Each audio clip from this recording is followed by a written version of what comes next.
তোমার বয়স কত? 10। 10। ইনশাআল্লাহ আগামী বছর তোমার 11 হবে আল্লাহর ইচ্ছায়। ইনশাআল্লাহ। আমি ওমরাতে গিয়েছিলাম। মাশাআল্লাহ। আলহামদুলিল্লাহ। রমজান অনেক উদার একটি মাস। হ্যাঁ।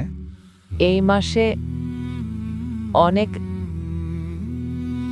ত্যাগ রয়েছে। মাশাআল্লাহ তাবারাকাল্লাহ। কেঁদো না আমার আদরের ছেলে। অনেক মানুষ এই মাসে মারা যায়। রমজানে অনেক মানুষ মারা যায়। আর মাঝে মাঝে আপনি হয়তো আপনার পরের রমজানটা নাও দেখতে পারেন, কিন্তু এটার জন্য আপনার ভয় পাওয়া উচিত না, কারণ আমরা সবাই জানি আমরা কোথায় যাব। ইনশাআল্লাহ জান্নাতুল ফেরদাউস। আল্লাহ যেন আমাদের সবাইকে জান্নাতুল ফেরদাউস নসিব করেন। আমিন। আর আল্লাহ যেন আমাদেরকে আমাদের সমস্ত ভালো কাজের দিকে নিয়ে যান। আমিন। আর আমার ইচ্ছে